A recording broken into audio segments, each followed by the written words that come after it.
Hello, this is Lynn Fraser with the Radical Recovery Summit.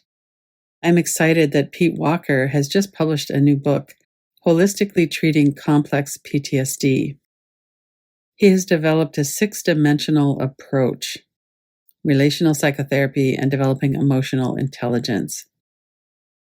This book will be a rich resource for therapists and helpful for any of us who would just like to understand more about our own childhood, developmental trauma disorder, complex PTSD, and how to heal holistically. Pete Walker is known for his wisdom and deep understanding of what happened to us in childhood and how we can heal today. I'm rebroadcasting my 2021 interview with Pete in honor of his publication of his new book, Holistically Treating Complex PTSD. I'm so happy to be here today with Pete Walker. He's written a couple of books that have made a big difference to me personally and in the work that I do with people. And one is Complex PTSD, From Surviving to Thriving. And another one is The Tao of Fully Feeling. And then you've got a fascinating biography too called Homesteading in the Calm Eye of the Storm, which all of these 3 books are fascinating and I would highly recommend to people, and I'll put the links for those on there. So welcome. I'm so happy to have you here. I'm so happy to be here. Thank you for this opportunity. Yeah, thank you. So there's a few things that I wanted to pull out of the book about complex PTSD. One of the things at the Kilby Center is that we've always worked with trauma first. So sometimes people in recovery centers will kind of stay away from trauma, thinking they need to work with the addiction first. And Scott Kilby has always worked with, let's get at the reason for the drinking, the underlying drivers of addiction. Of course, trauma is a big driver of addiction. And when I started reading your book, I learned a lot about developmental trauma, but there was a couple things that really stood out. One is fawning. So I'd never heard anybody talk about fawning as a strategy with fight, flight, freeze. And can you just explain a little bit about why you've added that and what that is for people who, I think people kind of get it, but can you just talk a bit about that? Sure. I agree with Scott as well, in terms of recovery and ending addiction, going to the trauma, because I see, like Gabo Mate says, I totally agree with him. Every addiction, I mean, there's some people who physiologically got the gene, but everyone I see, it's usually self-medication for trauma or distraction from trauma. And the first level of that I note is what I call the 4 Fs.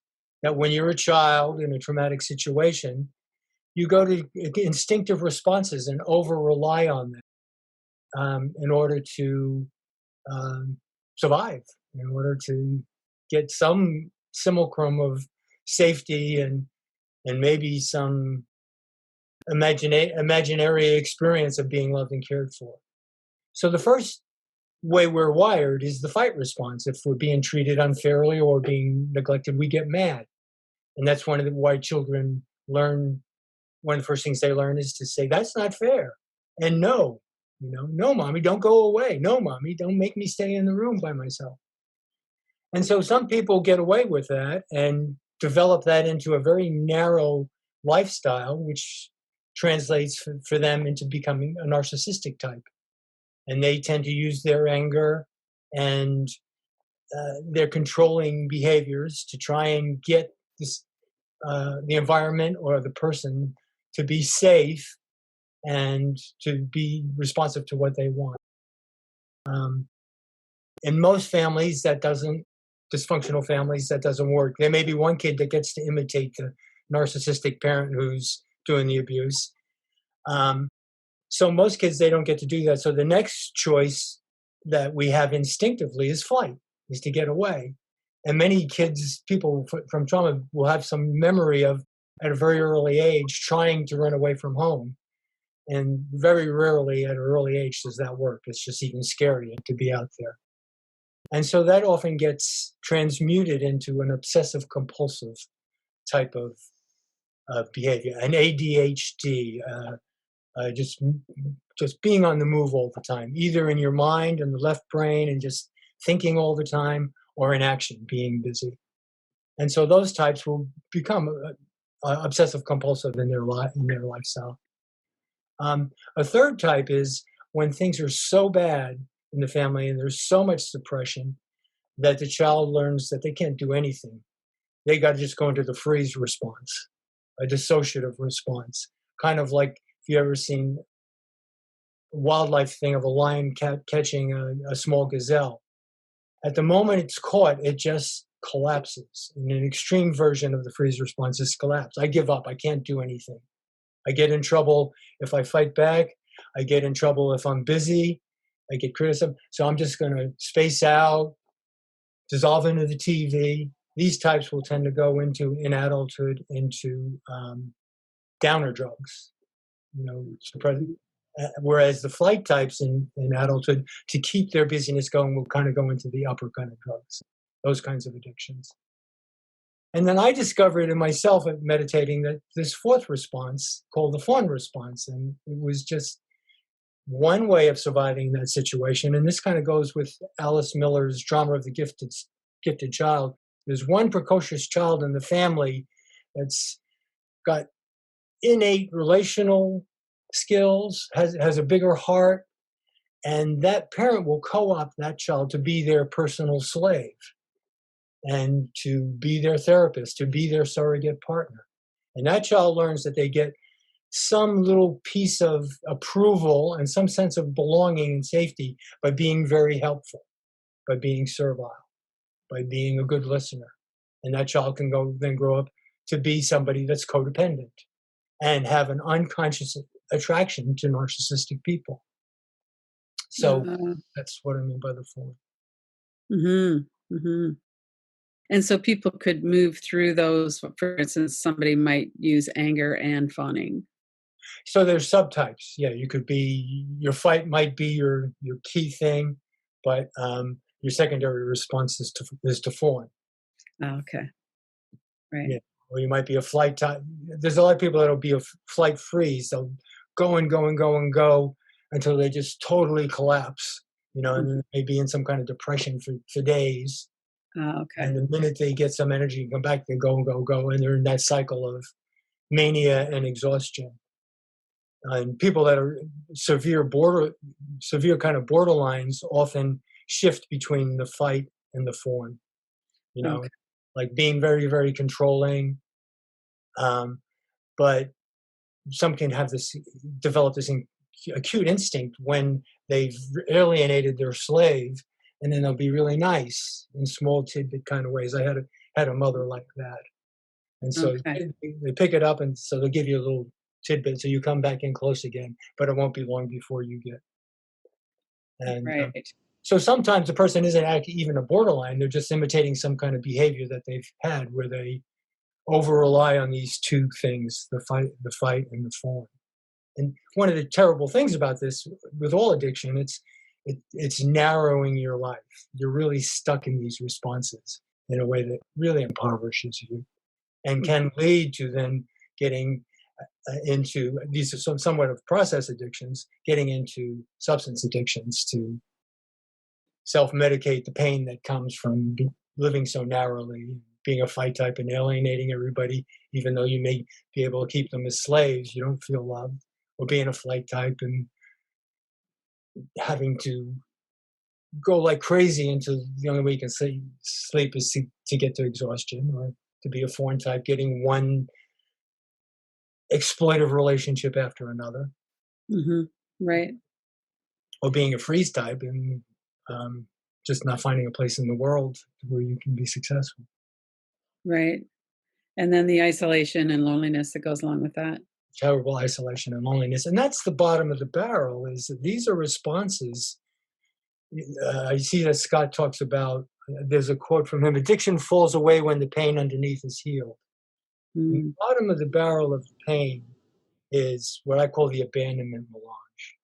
Mm-hmm. It's the depression the child feels from being abandoned, not being seen as special, not having anybody they can go to for protection or to get their needs met. eventually abandoning themselves in the same way they've been abandoned. And around that abandonment, the feeling, when the feeling of abandonment is like a death feeling. It's just like, what's the point of being here? Nothing works. And as human beings, we need at least one other safe interaction to keep our homeostasis going. And so when we when we're in an emotional flashback, we fall back into that abandonment depression, but we can't even feel the depression. It's too scary. So there's a lot of fear and shame that comes with it. And we can get lost in the shame and the fear, feeling hopeless and helpless and self-blaming. And ultimately, we've got to learn how to stay present to that and learn how to use our psyches to feel compassion for ourselves in that place and to develop a narrative to help us understand that we're not defective, that this was a normal response to being abandoned. In a later relationship in your life, you may be feeling this again, and there might be some emotional intelligence because you've got a narcissistic partner who's not feeding you in a mutual way. But, And a big driver of that disconnection is the inner critic. And I know you talk a lot about that. Can you talk about that in terms related to addiction, but just generally too? So many people are not on their own side, have no kindness for themselves.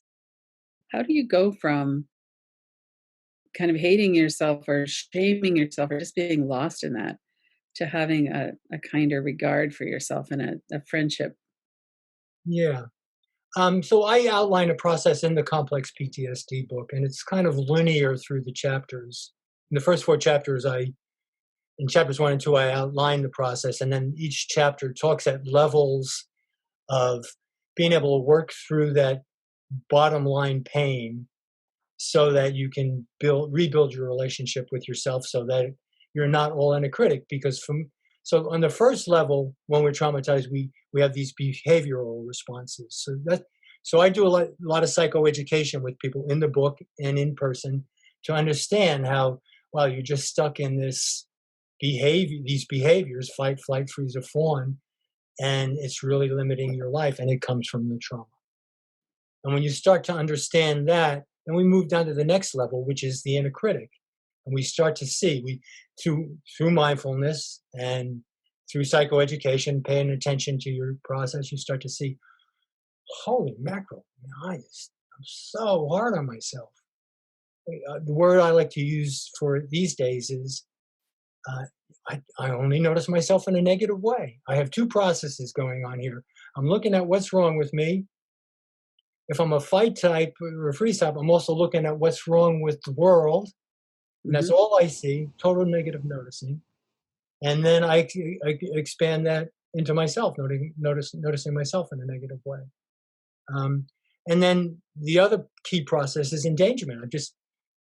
I'm just drasticizing and catastrophizing, hypochondriacizing about all the terrible things that are going to happen to me, which reflected all the terrible things that did happen to you as a child, but projecting them on people that, aren't dangerous.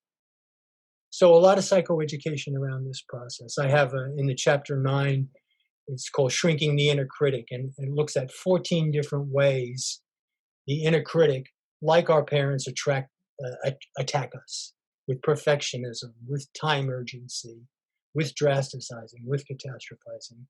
And I have things that we can say to ourselves to contradict that.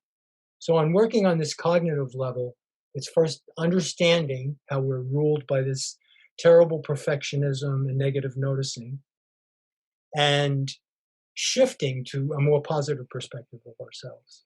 And I will often help my clients to see that. I might be the first witness to say, hey, you're not all that. You've got a good heart. You're a really smart person.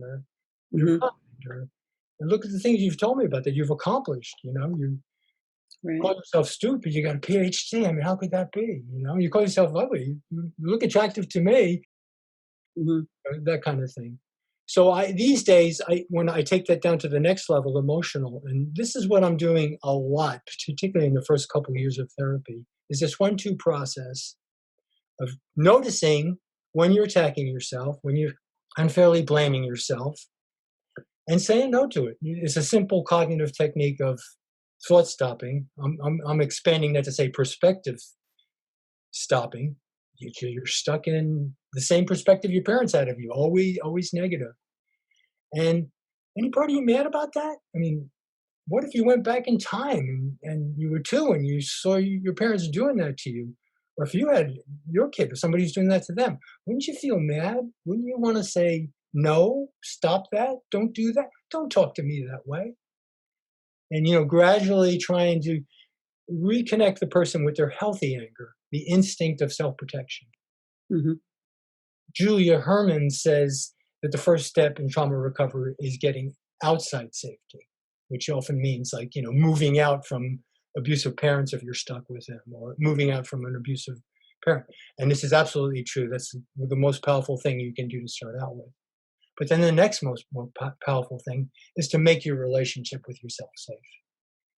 And the majority of emotional flashbacks you start to see are coming from the nasty way you're talking to yourself.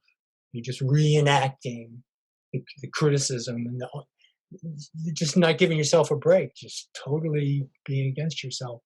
And so it often takes a lot of repetition. And a lot of people tell me they read the book 3 or 4 times, and each time they read particularly the stuff on the critic, it starts to make, Sometimes I read it and I forget I wrote something. I go, oh, wow, God, that's a subtle way that I'm still being hard on myself. Right.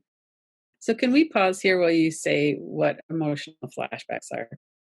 When I started doing some psychoeducation with people I work with around that, it was like, wow, that makes so much sense. Yeah. Waking up with terror or whatever it might be, the shame. Yeah. Yeah. So I'll just refer to my website really quickly, because if anybody that's listening to this, you can see the emotional flashbacks. On the left-hand side of the homepage, there's an article that says 13 flashback management steps, and that will take you to a page that you can cut and paste. And when I'm getting somebody working with this, that's one of the first things I want them to do is print out the flashback management steps. Mhm. 5 copies, 1 for your bathroom mirror, 1 for your bulletin board if if it's a safe place to put them, Yeah. 1 to carry around with you, and couple for friends maybe. And so these are 13 steps of ways that you can help yourself when you wake up in the morning and you're feeling like shit and you don't want to face the day, like you probably woke up so many mornings of your life and you're depressed, you have no energy, you're tired, or you're in the melange of it, the anxiety and shame that controls that. You just wake up and the critic's going and scaring you and telling you it's going to be a terrible day and you're a terrible person and what do you got to offer? And the suicidal ideation that comes with complex PTSD might be there, and you just think, geez, I just wish I could die. I wish a bus would hit me, or that kind of thing. So these are 13 things you can read to yourself, and hopefully you memorize it so that when you catch yourself in an emotional flashback, you just go through these steps and you read them to yourself. And the 13 steps correspond a lot to different levels of working on the trauma in the book. I'm working on the cognitive level, so there's ones about how to say no to the critic and shift your awareness to seeing yourself in a positive way. In the back of the book, there's a chart called 12 by 12. There's 12 categories of noticing yourself in a positive way. I encourage people to print that out, put their qualities down there, their accomplishments, their friends, and start to memorize so that when the critic says, you're a loser, you're no good, you're a piece of shit, shut up. That's you, mom and dad. That's your brainwashing. I may not be able to stop you right away, but from saying that inside my head, but I'm fighting. I'm not agreeing with it, and I'm shifting my focus to this stuff, to my history, my narrative that I know about. I just forget when I'm in a flashback. I'm a good person. I'm smart. I'm kind. Depending on you, I'm artistic. I love pets. Did good in school. Blah blah blah. Whatever. And this just becomes a process, and you got to practice it thousands and thousands of times. When I was in the heart of it, I remember I had a mantra for myself, which was, I love you, Pete. So I'd catch the critic and I'd be going, I love you, Pete. And the critic would be going, no, you don't. You sorry sucker. You don't know shit about love. I love you, Pete. And I read some neuropsychology at that time, which would show that they could see that specific thoughts, there was a neural pathway. And Right. that by repetition, you can make that neural pathway stronger. Mm-hmm. So now for me, it's just automatic. Like, I'm in a flashback. Oh, I love you. I love you, Pete. You're a good person. Don't listen to that bullshit. But it took Right. hundreds of thousands of repetitions. Yeah. But in a year or two, just really going there with that particular step of challenging the critic and then shifting your focus in a loving way to yourself, you can make a lot of progress with that. And so many people tell me the first time they read the flashback management steps, like, holy mackerel, I feel so much better. A big part of the work as a therapist is gradually and gently dissolving the denial and minimization around the bad childhood. Right. With some people, you can't force it, so you got to go gently. Some people, it takes a long time. Some people read those steps and it's like, whoa, my God, it's not me. I'm not defective. Right. You know? Mm-hmm. So these are 13 steps that help in building a new relationship with yourself, where you're becoming your own best friend, and you're on your side gradually, more and more and more and more often. Lifetime work. And, I feel like I'm on my side 95% of the time, but I still wake up in flashback sometimes. And Mm-hmm. with flashback, so the flashback is to that condition of being the child that's scared and ashamed Mm-hmm. and hungry, just starving for some emotional connection.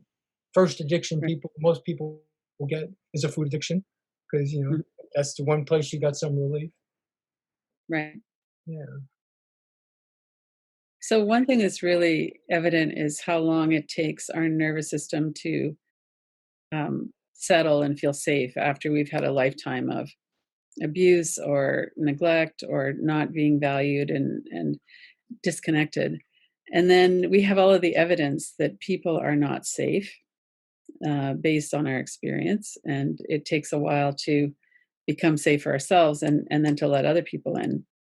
And then now we have COVID-19, where in fact other people are not safe. We don't know who has the virus. We're isolated. We're not connecting the way we might have been, or maybe we're just even more isolated than we had been. So, can you talk about that a little bit? What would you say about that? Oh man, you hit a nerve. I'm feeling verklempt because it's really hard. It's really hard. I have thank God my wife's my best friend, and my son, and thank God I have them. But we're much more social than that. As recovery progresses, you get more safe relationships in your life. So I'm missing that in my life. I got 4 really close male friends who are my age, in their 60s and 70s, and we feel like we can't risk infecting each other. We might be silent carriers and asymptomatic. So it's hard. So it's really hard. And so it is very triggering of these emotional flashbacks into the abandonment. Silver lining, you got more time. You're probably not working, especially if you're not working. Mm-hmm. And I'm hearing from a lot of people, I'm seeing in my own clients, that they're putting that time into building this more nurturing and loving and accepting relationships with themselves. Mm-hmm. Allowing their psyche to not. One way of looking at this is the psyche becomes all superego. The superego is the first development in the child, learning what the rules are so you fit in. And that just goes viral in the brain for the child, trying to figure out what the rules are to be safe. Mm-hmm. It's all about perfectionism takes over, which tends to be a superego kind of thing. Mm-hmm. And so this is an opportunity to see that more clearly. It's painful, but pain for me is, luckily for me, something in me. I just for a long time, for the last 30 years, I went for the pain. It's like I want to have a relationship with myself where there's nothing inside of myself that I'm going to run away from, avoid, suppress, shame. Right. And so going for that right now, and using the book or the flashback management steps to help you realize, okay, I'm not going to pathologize myself because I'm feeling worse right now. It makes sense, of course, it is lonely, and it reminds me of these other lonely times. And oh, Yeah. wow, here comes some of it. I need to grieve for that little kid. I need to grieve for that person I was 10 years ago. I need to grieve from the fact that I live in a body in this world, and that loneliness is an existential variable that we all have to deal with sometimes. Sometimes you're just lonely, even when you've got a lot of friends around you. Mm-hmm. There's nothing, in my experience, that helps you out of that loneliness and dissolves fear like a good cry. It's Mm-hmm. just miraculous. I've just had so many experiences. It took me a long time. Most of us men have that shamed out. If we didn't have it shamed out in the family, it's shamed out by other men who had it shamed out by them. But when I really got into understanding what that was about, and became the best addiction I ever had, was trying to find ways that opened up my tears. And because the very first time it happened to me, it was kind of like, oh my God, I was just so relieved. And since, I've had thousands of experiences of being in one of those flashbacks where it's obsessive compulsive worrying. What if this happens? What about this? And just jumping around in this terrible cognitive kind of pain. And I've had thousands of experiences of being in that place and having a good cry. And it just goes away. It's almost miraculous. It's like, where'd it go? And I've come to feel like grieving is so important because it's emotional pain, the pain of not being loved, especially by yourself. And when you can cry in self-compassion for yourself, it lets out that pain. It lets out that fear. It lets out the shame. And it's like that, the fear and the unreleased shame is like the emotional fuel of the negative thinking, the Mm-hmm. painful thinking. And to the degree that it's accumulated or unresolved, it just fuels that. And I so encourage people to grieve, to the degree you can do that, and as your access improves, you've got this incredible. And this is one of the steps, flashback management steps. Mm-hmm. You temporarily, at least, exhaust the fuel supply, and suddenly your brain is free to look around and go, "Oh my God, the colors look a lot better right now." And look at that bird. Well, how come I didn't notice that? Mm-hmm. Mm-hmm. Well, something you just said kind of landed on me too, that grief of abandoning ourselves, or the grief of not loving ourselves. And even though it's not something we've deliberately done, it's an effect of the trauma. It's an effect of the trauma. Our Yeah, relationship with ourselves is based on the relationship that was modeled to us. right, Mm. This complex PTSD is also called developmental trauma disorder. right. And I like that as a secondary name for it. I like both of them equally. And in Mm, my mind these days, I see the biggest developmental trauma is not being allowed to develop a positive relationship with yourself. right. It's just the worst thing. There's no safety in there. There's Hmm. nothing but shame, judgment, worrying, and futurizing negative things happening. The good news is, with practice and with the kinds of structures that I'm advocating, you can gradually reduce that. The bad news is it's painful to actually see it. Like, whoa. Right. And I used to put it's hard to know whether, in terms of the worst developmental trauma, is it in some ways it's that you didn't get the positive relationship. You could say that's the worst. Hmm. So I guess they're both the worst. One comment, but no matter how much positive feedback you're getting from the outside world, until you work on the relationship with yourself, to open up, to feel like you deserve good treatment, it Right. doesn't help. But Yeah, I usually, can't. when recovery is really good, it's a yin yang process. You're working on the relationship with yourself, and you've got a friend or a recovery group or a therapist who's really safe and affirming and helping you see, when you mean to yourself and encouraging you to be kind to yourself. So as you're talking, what I'm thinking about partly is the polarizing of people now and how we so often are. I suspect that part of the reason people can't connect with each other and we see each other as the enemy. And I mean, there's just so much chaos. As we're recording this, we've just had that black man Oh, yeah. suffocated to death by a police officer in Minneapolis. And that kind of disconnection and inhumanity is hard to stay kind of positive around, like hope for people. It seems to me that people are so traumatized and so disconnected. How are we going to find our way back to some kind of kindness for ourselves and each other? Well, one way is to try and protect ourselves to go from going into all or none thinking about Hmm. people's unkindness, because it isn't everybody. That's And true. part of the dangerousness of these times is that the news is so bad, and the news has to be focused on the code we need to know in order to try and get some kind of safety. But paradoxically, if we're too saturated with it, then we're feeding the inner critic. It's almost like subtext for the critic is, see, I told you the world's a shitty place and terrible place to be. And Right. we can miss out on seeing that there are kind people and there are good enough people.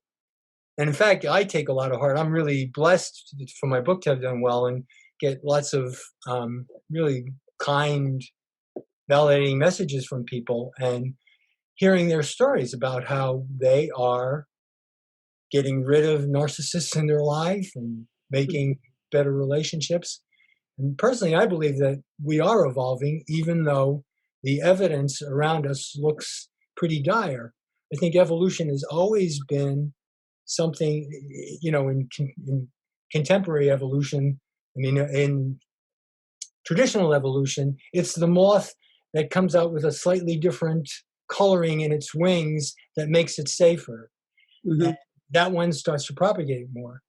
And I think with people, it's the same thing. There's regressive, Trumpian kinds of people, narcissistic people in charge, that are making us look like we're only devolving.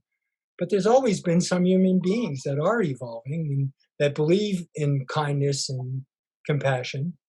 And I'm very heartened by just online how many groups there are, recovery groups and support groups, and just hear about more and more. You could just Google any support group for any kind of common problem, and you find a list of people to help.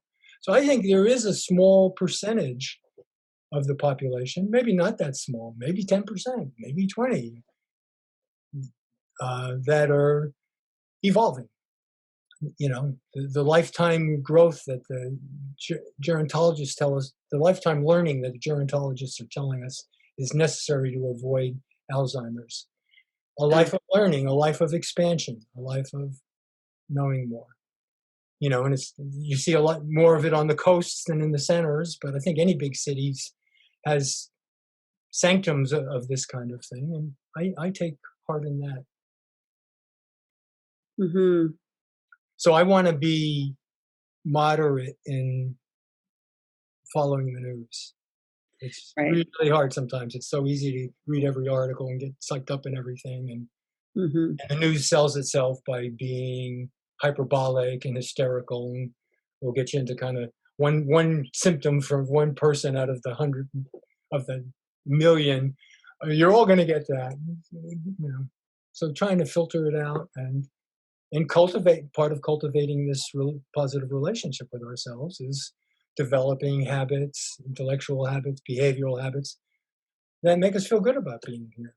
So many people tell me about how nature has saved them when they were Hmm. a kid, getting Yeah. out in nature, seeing beauty. Uh, Hmm. And we need to protect ourselves from too much of the news, partly because it really hits on our fear response, and then we go back into fight, flight, freeze, fawn. exactly. Yeah. So one thing I'm noticing is there's a certain amount of um,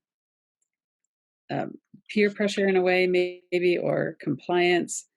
around masks and how people are social distancing or not. Um, do you want to just maybe, if there's something you want to say about that, how do people work with that? You're in an environment, for instance, a friend of mine was at a 90th birthday party for her dad, and everybody else there was, no one was wearing a mask, everyone was hugging him. This was just a couple days ago. And she felt really awkward, not with her mask and socially distancing. How do we kind of stay steady in the face of that kind of pressure? And I think it probably works the other way too. Yeah. The first thing that comes to my mind is, well, not expecting ourselves to stay steady with it. I mean, it is, Mhm. it we are a divided country politically, and there, there's always, it's part of duality. It's part of the Tao of human existence, conservatives and liberals. And um, there are going to be some situations like the hard one you just described, how awful. I mean, how do you handle that? It's kind of like, you know, if it was me, I'd make them all go home. But Yeah, it's a but hard. maybe my grandfather doesn't want that. Maybe, that's part of the thing. So at first, when I saw people without masks, it made me upset. And then I realized this is just how it's going to be. Some people are going to do it, some aren't. And Mhm. um, I want to choose my battles. I don't want to get stuck in the negative outer critic noticing of it and have all my upset just kind of go into being pissed off at them. And it's understandable to me why some people would. It's understandable why those people are demonstrating against it. I mean, they're on their last paycheck. They're probably on their last paycheck 5 weeks ago, and they're scared Yeah, shitless. right. I feel for both sides of it, and it's hard. Mhm. And I hope and pray that that this thing is winding down.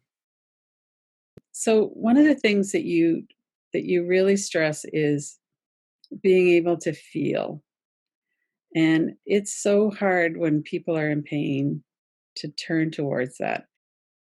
Can you talk about that a little bit? How do you encourage people? Or, I mean, I think part of we're encouraged because when we try it, it works, we feel better. Mhm. How do you get to that where that's just what you want to do? You want to go in and feel what's here. Yeah. I'm doing a lot of psychoeducation with people, and particularly about the need to grieve, the need to have. So I say there's two other key um, relational developmental arrests in terms of the developmental trauma disorder. One is the arrested self-protection, which is based in healthy anger. This Mhm. one, and one of the first things that kids are really fine-tuned to see fairness. And I think because fairness is a fundamental part of intimacy, to the degree that we treat each other as equals, to the degree that I'm as interested in you as you are in me, to the degree that we each have a vote on what we're going to do, what we're going to choose, and then to the degree that we welcome the whole other person to be there.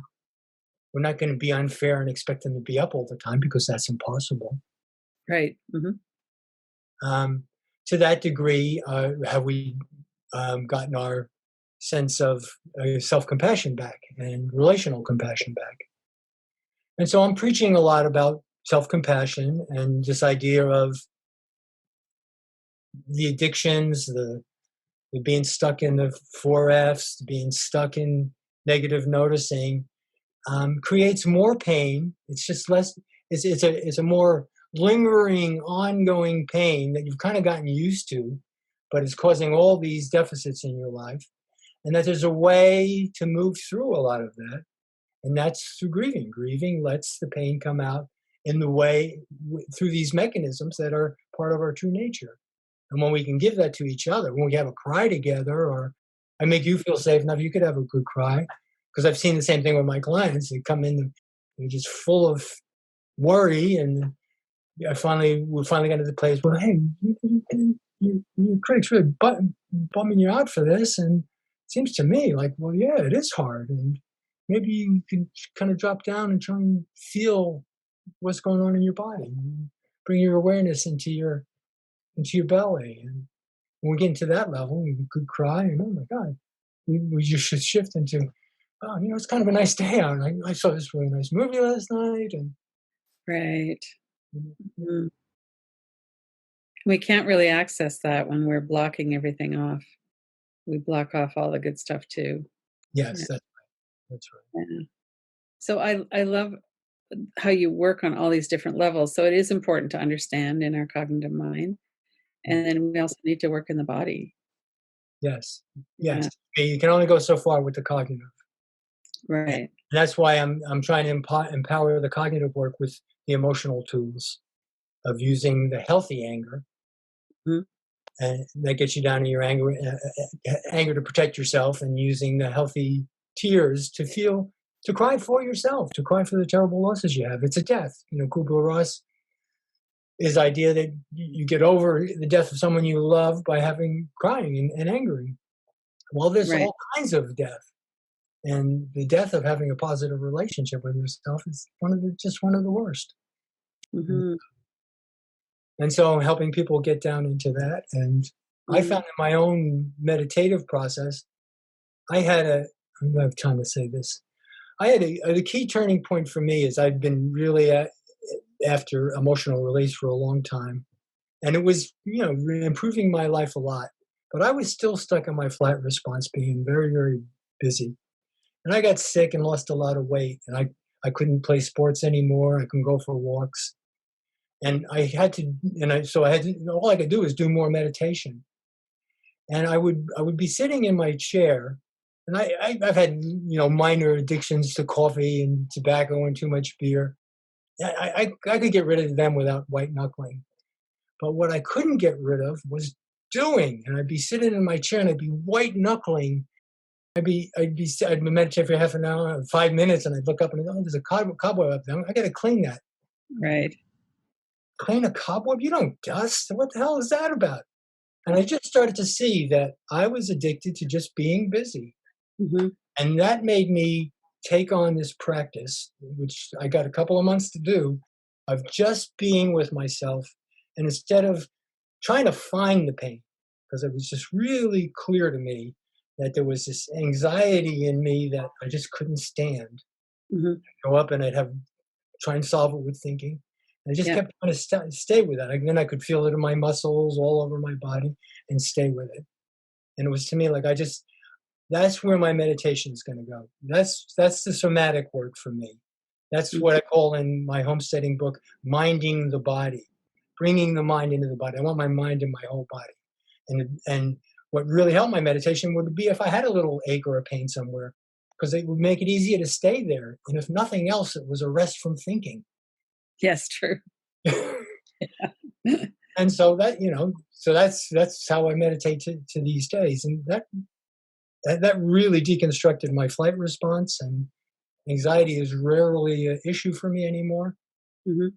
Now I have to work with the depression underneath that, and it's a little harder to do with meditation. I find for me it's can be a foggy sensation in my head and Mhm. sore eyes, and for a long time I didn't realize that my head's my body, because there's this whole thing, get out of your head, right? Oh, yeah, yeah. And I realized, no, boy, when I get that foggy kind of thing, I start to freak. It's kind of like, oh my, that depression's back. I'm just Yeah. going to stay with that.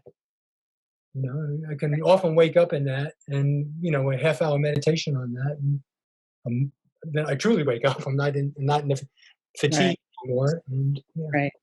Yeah. So it's total radical self unconditional self acceptance. Yes. Yeah.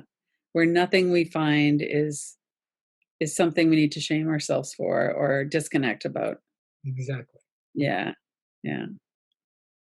Well, thank you so much. So how do people get hold of you? Can you just say your website name? Yeah, it's pete-walker.com. Okay. Unfortunately, I guess fortunately for me, but unfortunately, I have to respond to a lot of emails that I don't have any availability in the foreseeable future. But Mhm. sometimes I can refer to people. I'm so happy to be able to refer to you. Mhm. Um, Mhm. Thank you. yeah. Mm. Yeah. So you're still working as a therapist. Are you doing that from home now on Zoom or something, or Yes, I know. I'm not doing it on Zoom. I'm doing it on the phone. on the phone? Okay. Yeah, yeah. I do have an office, and I look forward to being back in it. But I'm semi-retired. I've got about half the caseload I used to have. I do a lot of work on answering people's emails Hmm. and questions. Right. And so one thing they can find on there is the 13 steps around emotional flashbacks, which would be very helpful. They can, and they can find in the inner critical article, uh, Hmm. which is on the website on the left-hand side. They can find the 14 responses to inner critic attacks. Right. They Yeah. can cut and paste that. Hmm. Yeah. Those are very helpful. I refer people to that a lot. And your books are excellent. They're so comprehensive, and it's based on your own experience, and it really shines through that you've worked on all of these levels. It's not just in the thinking brain, that you've really worked these through your whole life and your body and your whole system, and you can really tell that through your books and your work. So Yeah. thank you for sharing that with us. One of the nicest and consistent feedbacks I get is that, and I have really had to do a lot of fighting with my psychological training to do this, that the self-disclosiveness of Um, what I've struggled with, what I continue to struggle with, really helps de-shame people. And I'm trying to inspire other therapists to learn how to work with that more. Because mhm. otherwise, they get stuck in the I'm the healed one and you're the defective one.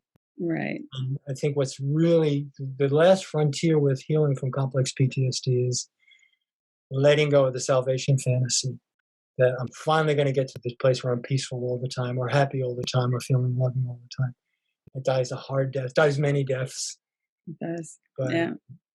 you can definitely get to a place where flashbacks occur less often, Mhm. less intensely, um, and less in duration.